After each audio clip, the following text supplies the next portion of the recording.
boy Triple Locks and my co-host Sniper Sky in the house with the Seahawks jersey for Monday Night Football. How you doing, dog? Doing good, my man. How you doing? Dude, this weekend was lit. We had so many good games, but yeah, you already know we're back at it with another episode. We're filming these once every single week, so we've been good so far. If this is your first time watching, Sniper and we started a podcast a couple weeks ago, and we are basically diehard sports fans. And obviously right now it's football season. So in these episodes, we're going to be going over our favorite predictions for the matchups every single week, some of our favorite sports bets, and just some of the controversy going on in the sports world. So I feel like we have to start it off with one of the biggest games, which was Georgia-Alabama. I don't know if you got a chance to watch that game, but holy smokes, Bama looked good, and then they almost choked. Dude, I know. I watched part of it, but I was actually in the middle of flying almost all day Saturday, so I was really hit and miss with a lot of the games. But I got to watch some really key matchups.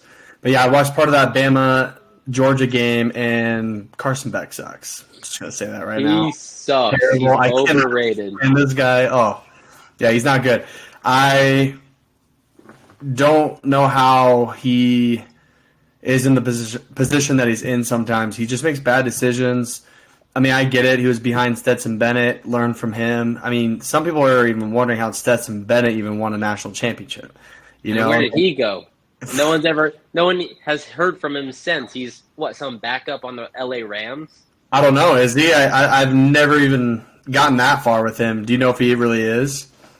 Yeah, no, I think he's just some bench warmer. Bench warmer for Justin Herbert. Perfect. But yeah, no, I don't know. I'm just not a fan of this Georgia team. They're not exciting to watch, and I've never been that intrigued by Alabama. But I think with DeBoer now at the helm, they're now a little more exciting because he brings more of an electric offensive feel with the teams that he coaches. Obviously, we saw it at Washington. We're seeing it now a little more with Alabama. They're just starting to really put up points.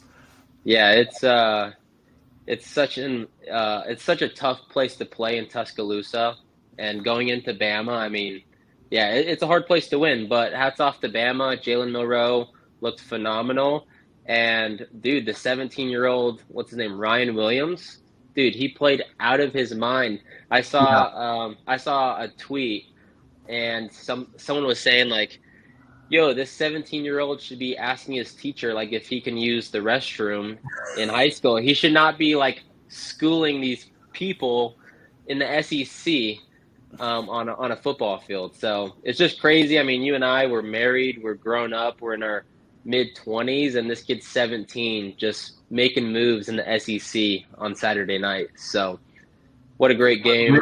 Unreal balance that he had on that catch that won him the football game too. I mean, Milroe recognized a one-on-one shot, which I absolutely love. If you're a good quarterback and you can put it on a good spot for your receiver to go make a play, that's what you do. And he did that for Williams. And not only did he caught it on a back shoulder turnaround, then he did a little hop down, 2 foot in, right? And then all of a sudden he spun around off of that to go and get more yardage. And then he stopped and spun backwards and then went in for 6. It was just so impressive. My wife and I were even trying to do the dance. We're like, man, how did he do that? He caught like this. He turned around. It was so funny. Yeah, but what an amazing move. Amazing move. No, it was a good game. The next game that had a ton of controversy was the Friday night game, which was Virginia Tech at Miami, and everyone probably hammered Miami. Cam Ward's looked phenomenal this year. And also, I think the ringer on your phone is beeping. It's on my computer. Okay. Unfortunately. So Virginia Tech at Miami, Miami looked bad. Miami looked real bad. They almost lost that game, and then the last play of the game, Virginia Tech throws a Hail Mary, and the receiver came down with the ball, but it was like a bobbling ball where at first it called it was called incomplete, then it was called a catch, and then they reviewed it, and they ended up saying they reversed the call and said it was incomplete. So I don't know. I was rooting for Miami. I was happy that the refs gave them the game. But at the same time, if I was a Virginia Tech fan, I would feel absolutely gypped. I think Virginia Tech should have won that game, and I think that was a catch. But man, that was a crazy game. Miami might not be as good as we think. Yeah, I was going to ask, like, do you really think that was, somehow a rigged call for Miami, or do you think that should have been Virginia Tech's game? But it sounds like you think Virginia Tech had it. I think Virginia Tech had it as much as they wanted Miami, but I wouldn't want to be that ref at all. Like, I would hate to be in that position. I think if you call it one way, I mean, the home stadium's going to freak out, and if you call it the other way, the other side's going to feel gypped. So I'm glad I'm not a college football ref. Dude, I'm just glad I'm not a ref in general in these higher up, sports leagues. It's just like, dude, they got so much, pressure on them. It's crazy what they have to deal with. Make one bad call, they hear it all over social media. They get to deal with it from the top. What do you call them? The higher up refs that like basically go over their calls and like if they're doing things right or if they're being sleazish when it comes to making plays or calls for the game. It's like having a teacher or a coach, right? If they're not doing what they're supposed to be doing, they're going to get punished for it. Yeah, they have those guys. So I can only imagine what kind of pressure they probably go through just to make a freaking call. Yeah, brutal. But Miami in general, man, I think they're better than what most people think. They just had a really tough game. I'm a little pissed off that Restrepo didn't catch the ball just one more time, or Isaiah Horton didn't catch the ball one more time. Yeah. Because Cam Ward obviously throws so much. He threw 2 picks, I think. I knew he threw 1. I think he threw 2, though, to end the game. He threw for over 400 yards. When you're throwing for 400 yards, it's almost guaranteed you're going to throw 1 to 2 picks just because you're throwing so much, right? Yep. So many plays that could happen to where it's just kind of screwing you and, a miscommunication happens to where they pick you off. But I don't know. I do like Miami. I think they just had a tough game. You're going to have those in football, and they just got to dust it off and move on. You won, go get the next one and absolutely dominate, right? That's I think they're 5-0 now. The team that ended up dropping was Ole Miss at home, which did you see Jackson Dart, how he was the whole thing with his girlfriend and how he got caught cheating on his girlfriend? Did you see that? Dude, yeah. I did. So basically he's dating this girl for 5 years, and basically she caught him cheating, and I guess he cheated on her for like the last year and a half. And they're like high school sweethearts. And so anyways, this was like the first big game since the breakup. So a lot of people in the sports world were saying, hey, fade Jackson Dart. Usually he goes over 300 passing yards, but now we're like, he just lost like his girlfriend, this, cute sweetheart. And funny enough, he loses against Kentucky, and he does not go over 300 passing yards. So I think the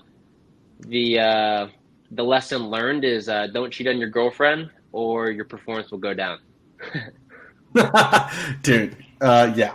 And plus, she was a good-looking girl, too. Have you seen a picture of her? Yeah, both of them are very good-looking.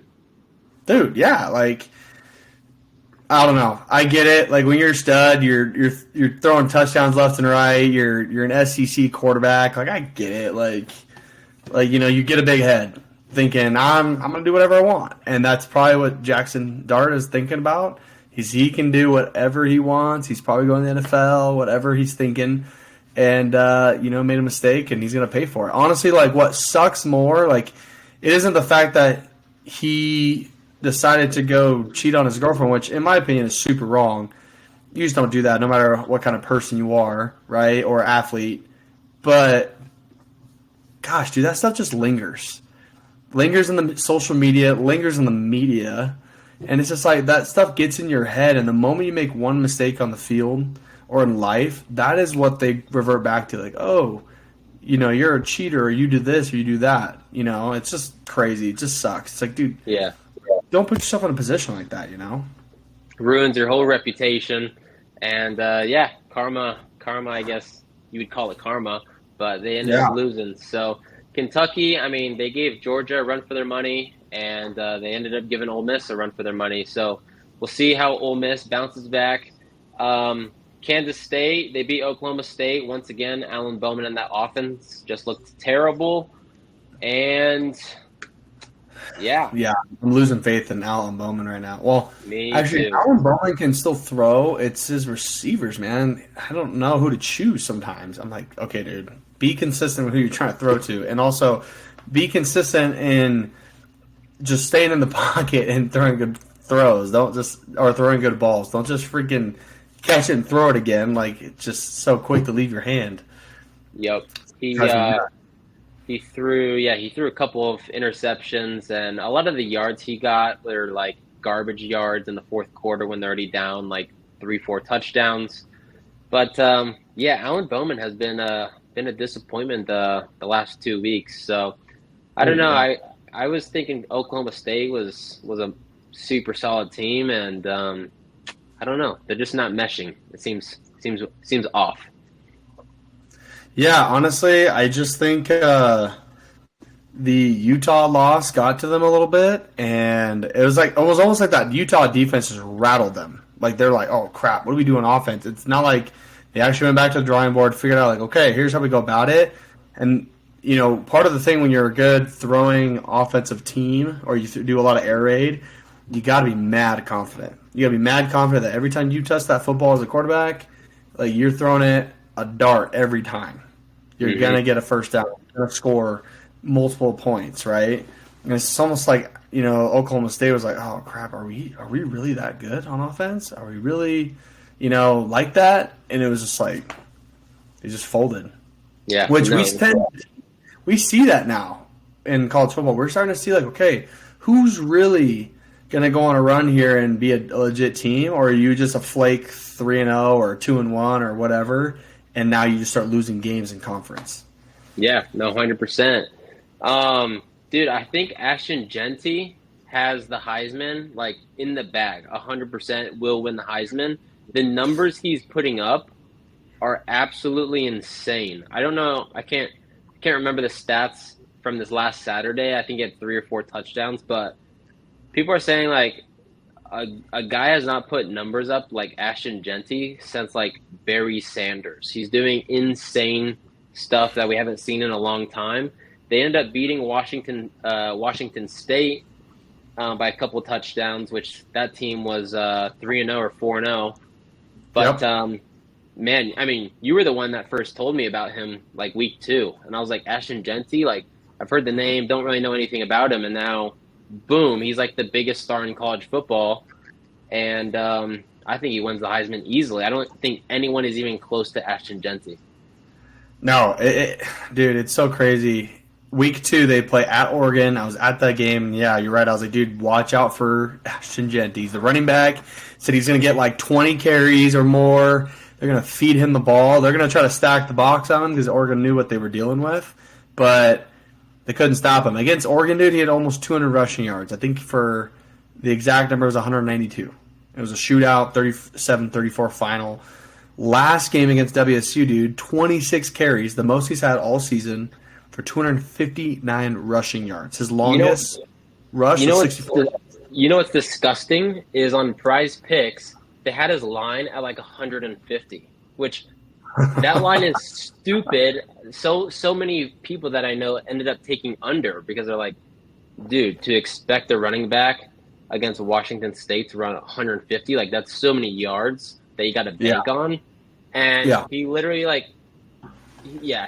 hit that in like the first half or the first 3 quarters. That guy is an animal. I think it was the first possession that they had on offense. He had 75 rushing yards because he had that one for 64. And he So he scored hit 4 half of it in a touchdowns. play. Yeah, dude, he scored 4 touchdowns this game. On the season, though, dude, he's got a sensational 82 carries for 845 yards and 13 touchdowns on the season. We're not even halfway through. No. And guess what his average carry is? 10? Yeah, 10.3 yards. Oh my gosh. So you're telling me every time this guy touches the ball, and everybody knows they're handing it off to Genty, this guy's going to get 10 yards per play? Oh my gosh. I don't know. That's impressive. You know, obviously this is my wife's favorite team. She was at that game against Washington State, and I literally told her, I said, I'm not trying to be this guy that's so favoring Ashton Genty, but he is the best running back in college football. He is. And he's the best running back I've ever seen in Boise State history.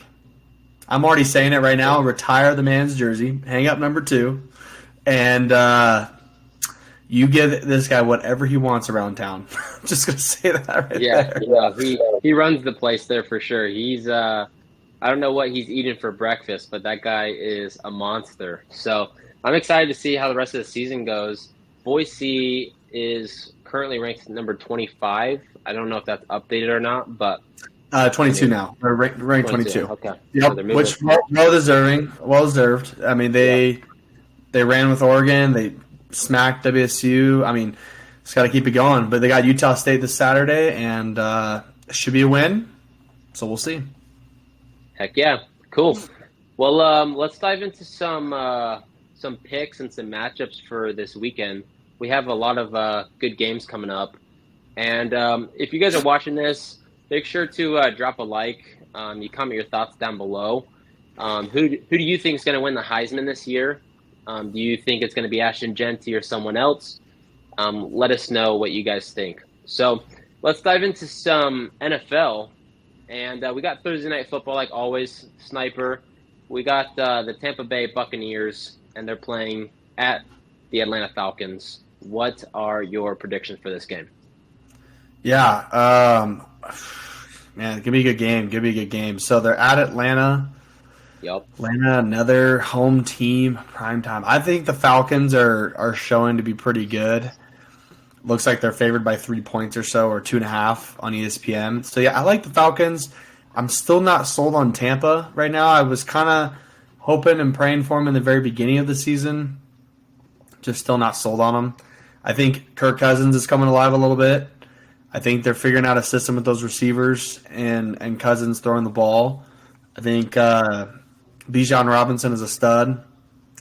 I like the Falcons at home, especially because they're at home. So I'm going to ride with the Falcons on this game.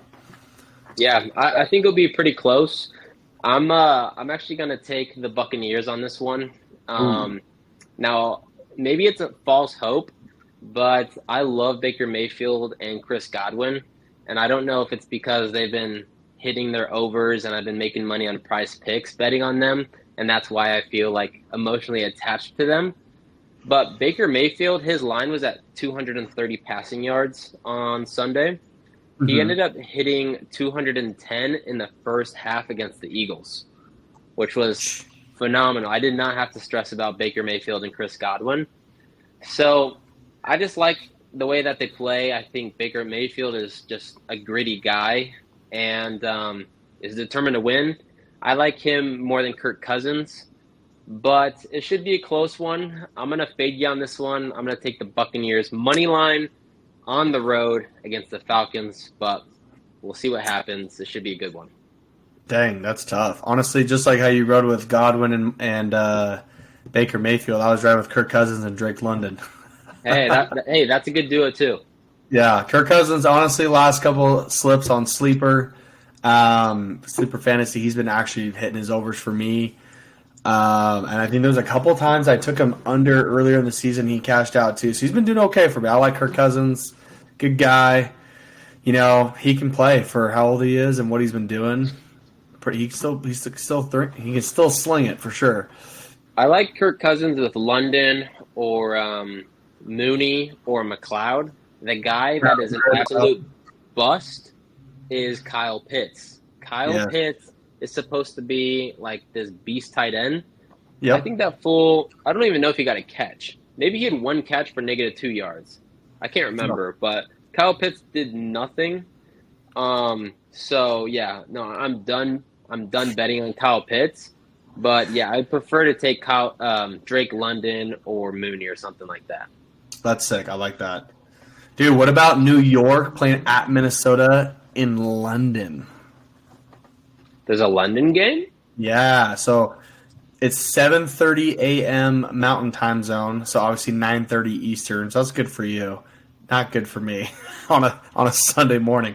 But yeah, October 6th, Sunday, we have New York Jets playing at Minnesota, which I'm excited to see those two teams play because the Jets Wow. freaking dropped the game against Denver, which shouldn't have happened, but they That did. was the most ugly, boring game to watch. I think Bo Nix ended with 50 passing yards, a ton of punting, ton of field goals, and then you got the Jets who are supposed to be like loaded. They got their quarterback back. They got Brees Hall. They got Garrett Wilson. They got Alan Lazard. They got all of these guys on offense, and they literally can't move the ball. Obviously, their kicker, Greg Zerloin, I mean, he missed an easy field goal. But I mean, yeah, I don't know. I don't know how to feel about the Jets. Like, I'm starting to lose faith in them. And I don't know. I'm Sam Darnold is interesting. Like everyone's Oh, saying Sam Darnold for MVP. He's playing so well, but it's just I know deep down inside that one of these weeks we're gonna get the true version of Sam Darnold. I truly believe he will not play as well forever.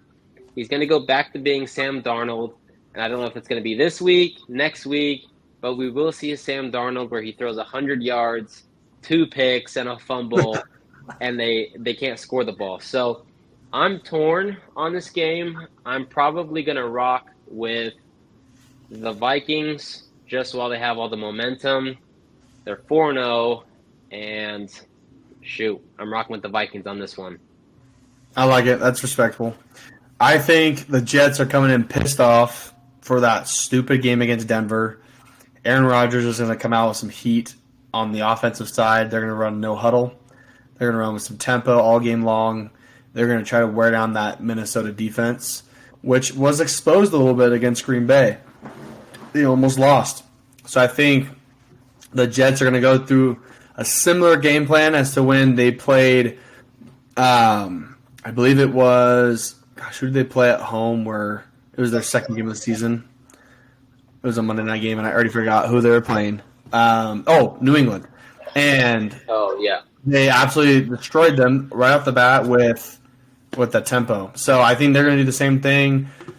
Going to get some tempo going. Got to get their third win. 2-2 is not going to cut it. They cannot go 2-3.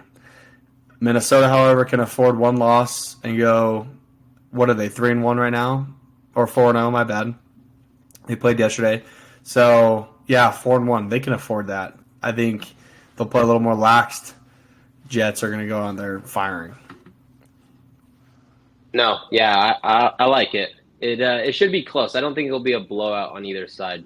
So Yeah, no, it'll be closer. we'll see what happens. But no, that's sick that they're playing in London. Yeah, I think it's good for the NFL.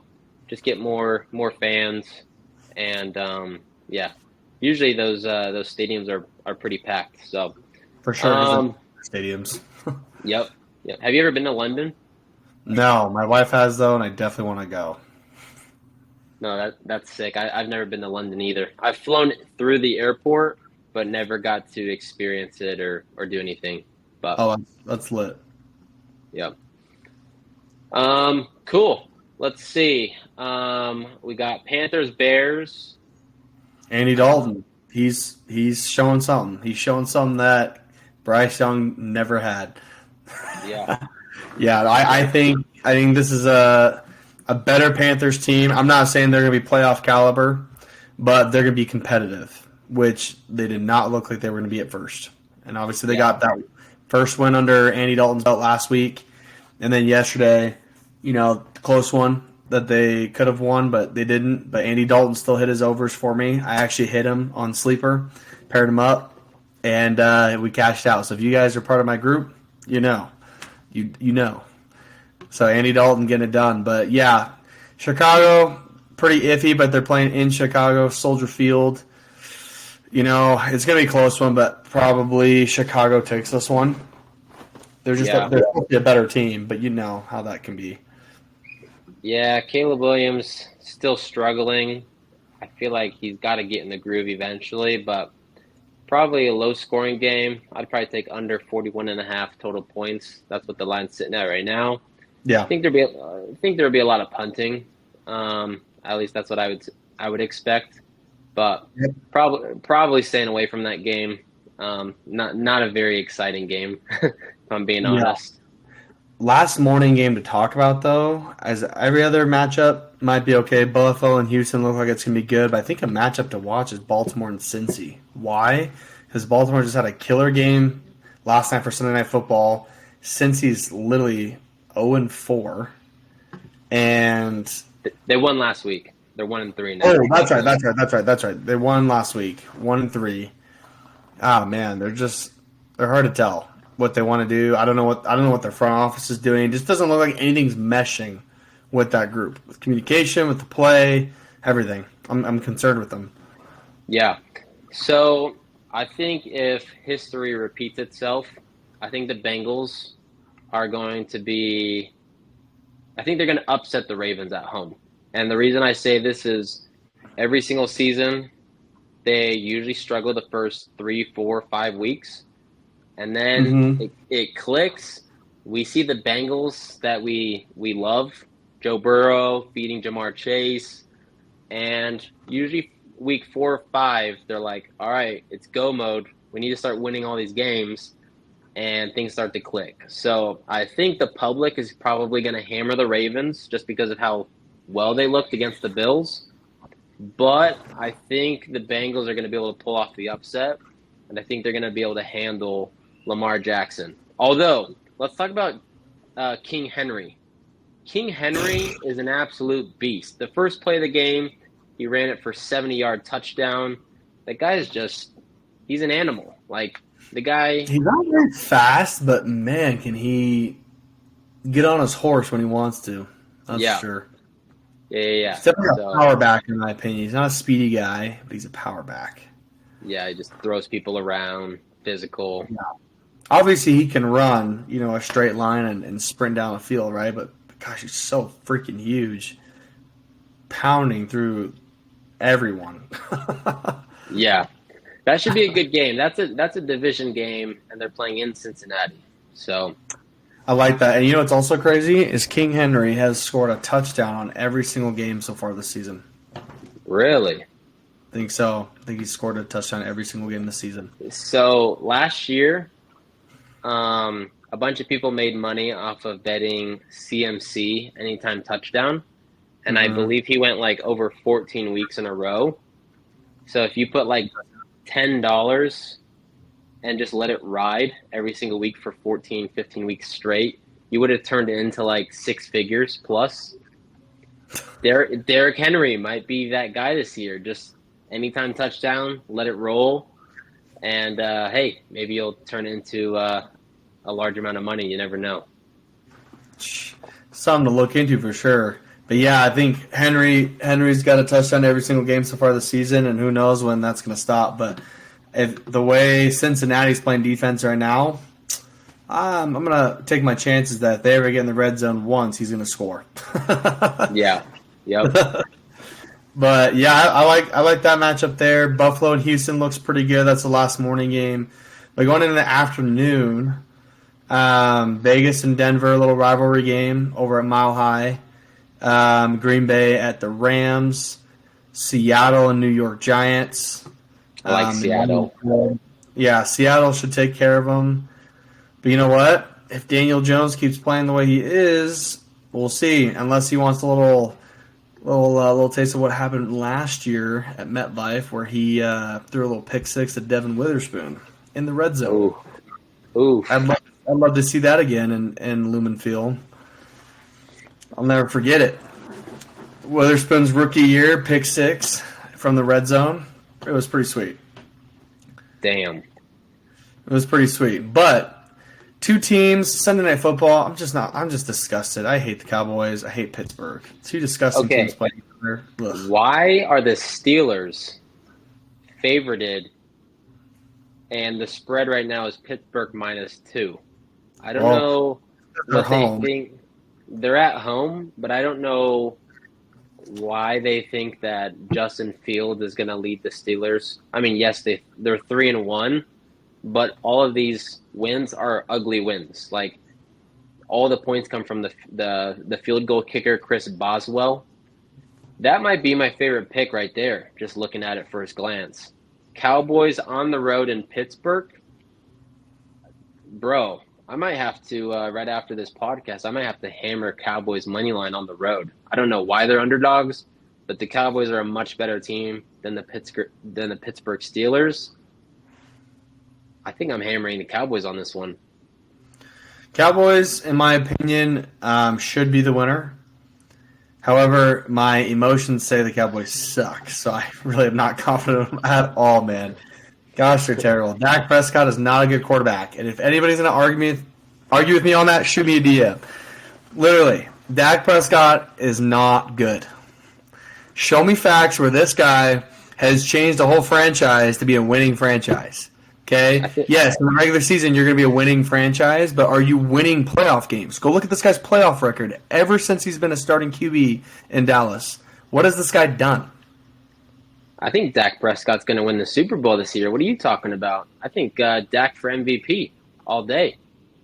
Oh, my gosh. Dak Prescott is the GOAT. Dak Prescott is so bad. I would take – this sounds silly, but I would take Bryce Young over Dak Prescott. I know I said that last podcast, but he's bad.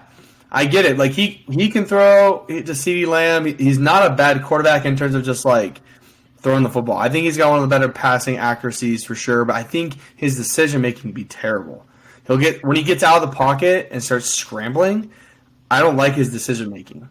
I don't like the play calling that's happening in Dallas either. I don't think Mike McCarthy's getting it done. Like they've not been getting it done for a while now. It's just so silly watching America's favorite NFL football team, Dallas Cowboys, disappoint year after year and just wet the bed. They're not good. Yeah. And the Dallas Cowboys rushing defense is the worst in the league. Yeah, I don't know what happened to that defense last year. Like teams were terrified of that defense, and they would just get interceptions every game, ton of sacks, and score touchdowns, and they were just deadly. And now they just look horrible. Like people just run all over them and score a lot of points. And I don't know what's going on, but the Cowboys defense is not the same. I am curious what you do think though of the Steelers. Do you think that starting Justin Fields was a good idea, or do you think Russell Wilson's a better fit? Justin Fields for sure. He's got a young talent that still hasn't been fully developed yet and shown in this league. He's still got a lot to prove. Russell Wilson is full of drama. He's literally a drama queen, and I'm so glad as a Seahawk fan he's not in Seattle anymore. Just terrible. We all saw what he did when he went to Denver. Garbage. No good relationship with Sean Payton. Sean Payton couldn't stand him. Just this guy. Now, don't get me wrong. I got inside sources where they say Russell Wilson's actually a really good guy. You know, he trains hard, and I actually believe that. If there's anybody in this league that has been, really good person and also just really good as a trainer and family person, I'm going to give Russell Wilson that credit for sure. I just think Russell Wilson, ever since he got Hollywood with Sierra, right, married her, I think things just changed a little bit, just the way he looks at money probably, the way he portrays himself in front of the media, how he negotiates his contracts, things like that. I think the business side, it's just a little different now than Russell Wilson being the Russell Wilson that we all saw in Seattle, that the guy would go die for Seattle. Now it's just give me my money or do this, and I'm going to figure out what's best for me. So he's getting more selfish. That's just what it feels like. And I think, I don't know, good for Pittsburgh for being able to get that deal. Actually, it was good for Denver. They were able to get rid of Wilson for like $1 million. No, wait, my bad. It was Pittsburgh. Pittsburgh got the better end of that. They were able to get Wilson for like $1 million. So you have for sure two good quarterbacks playing with you. And they obviously had to trade with Chicago for Justin Fields. So they had that deal going. It's Denver who lost big time because they paid out so much money to Russell, and they had to get bought out by Pittsburgh for like $1 million just to get Russell Wilson, and they still got to pay Russell Wilson his contract for that signing. It was a steal. And the thing with the Steelers is like never count them out because on paper they're not a very sexy team. They never really have been. I mean, think of Ben Roethlisberger. Like that guy was a bum, but like he would get the job done. And hats off to what's his name, Mike Tomlin. Like they've had winning records. Like so, I don't know the number. I would have to look up the statistic, but the Steelers have had a winning record quite a bit in the last 20 years. So hats off to them. I mean, they're 3-1. Again, they're not sexy wins, but they do seem to get the job done when needed. I don't think they're going to make it far in the playoffs, but just being that successful and being able to win that many games in the regular season for multiple years in a row is definitely something I have to give props to. Yeah, I mean, you got to give Steelers props. I just hate them for so many reasons. And if you want to ask me for those reasons, you can shoot me a DM and I'll tell you why. It goes way back to 2005. But yeah, last game, New Orleans, Kansas City. They're back at Arrowhead. I'm taking Kansas City for sure.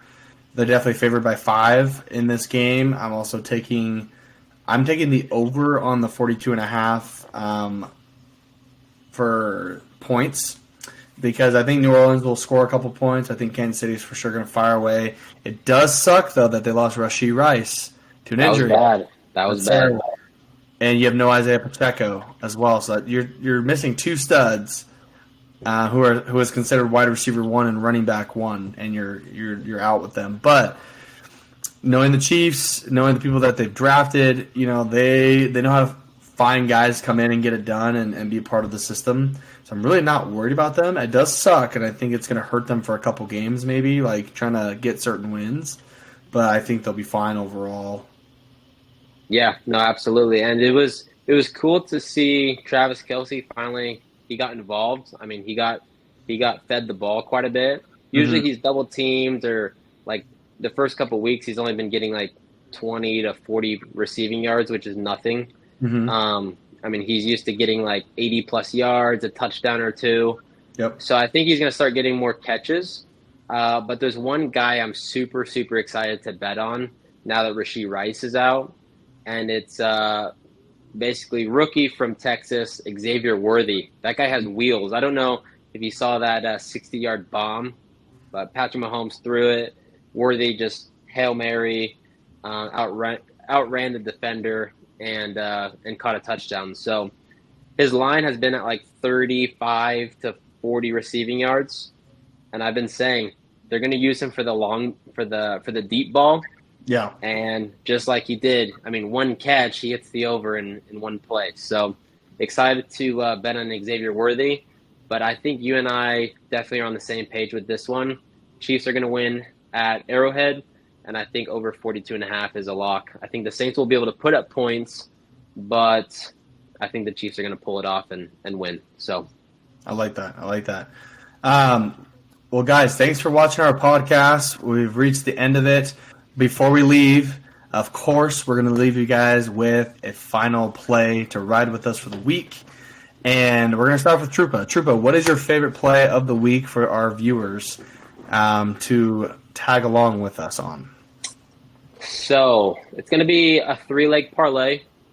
I'm going to be taking the Buccaneers money line. That's on Thursday Night Football. They are at plus money. I'm going to pair that up with Sunday Night Football, which is the Cowboys, who are also underdogs. They're playing on the road at Pittsburgh, so 2 underdogs. We got the Buccaneers and the Cowboys. And then my last pick is the Chiefs on Monday Night Football at home. So I'll have to see what the payout is on that. But those are my 3 favorite teams for this upcoming week. What you got, Sniper?